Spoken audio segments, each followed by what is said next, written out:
मतलब जितना भी कम मतलब जितना भी कहा जाए उतना लगता है कम ही रहे। हाँ। और इसके साथ साथ जो है उन्होंने अपने ही प्रयास से सीवेज सिस्टम का भी जो है 222 करोड़ की इसमें लागत लगी है। हाँ। और सिस्टम क्या क्या काम करेगा और कैसे निजात मिलेगा? वो सिस्टम में होता है क्या सर, 3 सिस्टम में उससे पानी का फिल्ट्रेशन होता है। वो वहाँ पे बन रहा है क्या? जी हाँ, ये जो हम लोग हाईवे थोड़ा देख रहे हैं दिखलाइएगा ना, संतोष जी, ये वो जो हाईवे। हाँ, ये जो हाईवे हम लोग देख रहे हैं, हाईवे के उस पार में है। अच्छा, हाईवे के देखिए, कटिहार में बड़े दिनों से एक समस्या थी, क्योंकि जो इसका भौगोलिक स्ट्रक्चर है वो इस प्रकार का है कि बरसात में जल जमाव की समस्या काफ़ी रहती थी।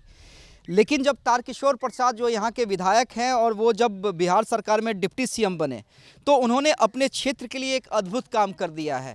अद्भुत काम क्या किया है वो हम आपको बता रहे हैं। अभी देखिए, हम जहाँ पे चल रहे हैं, जहाँ पे आप कैमरा को देख रहे हैं, ये सड़क नहीं है भाई साहब। जी हाँ, ये आपको लग रहा होगा ये सड़क है, लेकिन हम नाले के ऊपर हैं। जी हाँ, ये तमाम जो है नाला है। अब नाला क्यों है, ये कैसे फंक्शन करेगा, तमाम चीज़ें हम जानेंगे। देखिए, यहाँ पे हमारे साथ एक व्यक्ति है जिनको इस पूरे सिस्टम के बारे में जानकारी है, हम उनसे बात करेंगे। भाई साहब, ये बताइए, पहले तो जल जमाव की समस्या हुआ करती थी काफ़ी जल जमाव की काफ़ी समस्याएं हुई करती थी पहले, बहुत ज़्यादा। हाँ। मतलब जितना भी कम मतलब जितना भी कहा जाए उतना लगता है कम ही रहेगा। हाँ, जी तो हाँ। तब तो बीमारी भी जल जमाव होता होगा, तो बहुत बीमारी बहुत बहुत बहुत लोग इससे जो है काफ़ी परेशान रहते थे, और काफ़ी बीमारी, और ये जो पानी का जो कचरा बहता था, काफ़ी इसमें स्मेल भी आया करता स्मेल था। भी आया करता था। तो ये अब ये कैसे, ये जो सिस्टम है, जिसको कि हमने बताया कि लोगों को लग रहा होगा कि हम सड़क पे, लेकिन हमने बताया कि हम नाले के ऊपर हैं। तो थोड़ा सा ये बताइए कि किसके प्रयास से ये तमाम चीज़ें हुई, कितने दिन में ये जो सिस्टम है, जो डैम का सिस्टम है, और कितना लागत इसमें आएगा या अभी तक आया है, थोड़ा इसके बारे में जानकारी। ये चीज़ जो है हमारे कटिहार के सदर विधायक और पूर्व के डिप्टी सीएम थे, उन्होंने अपने प्रयास से जो है ये ड्रेनेज सिस्टम को बनवाने का काम किया है। और इसके साथ साथ जो है उन्होंने अपने ही प्रयास से सीवेज सिस्टम का भी जो है प्रयास किया है, जो कि अभी उस पर काम चलना। तो इसमें तो कई 100 करोड़ की राशि खर्च हुई होगी। काफ़ी खर्च हुई है। लगभग इसमें जो है 2250 करोड़ 222 करोड़ की इसमें लागत लगी है।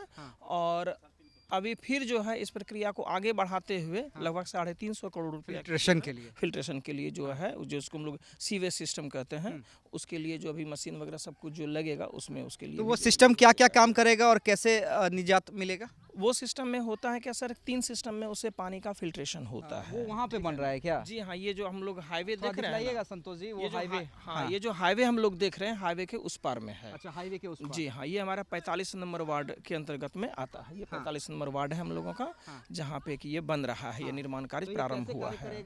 कितने लेयर में ये काम करेगा? इसमें 3 लेयर पे ये काम होता है सर। इसमें सबसे पहला क्या होता है, जिसको हम लोग फिजिकल मेथड भी कहते हैं।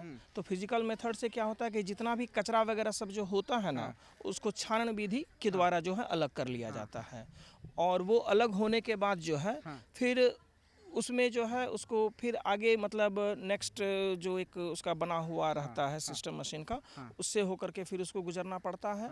और वहाँ के बाद जो है जो तीसरा टर्सरी सिस्टम में जब आता है, तो वहाँ क्या होता है कि कुछ साइनोबैक्टीरिया वगैरह सबको ले करके, कुछ एल्गी वगैरह सबको ले करके जो है उससे एक ऑक्सीजन डिमांड एक प्रोसेस होता है, बायोलॉजिकल ऑक्सीजन डिमांड होता है।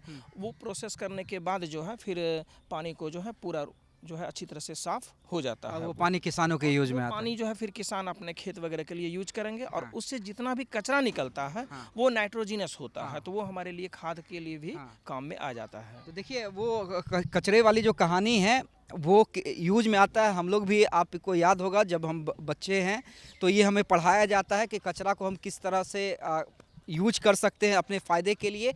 और जो जल जमाव की स्थिति है वो तो ख़त्म होगी ही, लगभग ख़त्म हो चुकी है। उन्होंने बताया कि कितने करोड़ खर्च हुए हैं, लेकिन सबसे इम्पोर्टेंट है कि ये पानी जब ड्रेनेज होके वहाँ पे जाएगा तो साफ़ होके वो पानी किसानों के यूज़ में भी आएगा। तो आप समझिए कि एक पंथ दो काज इसे ही कहा जाता है। एक पंथ दो काज, और वो कर दिखलाया है पूर्व डिप्टी सीएम और यहाँ के वर्तमान विधायक तारकिशोर प्रसाद ने।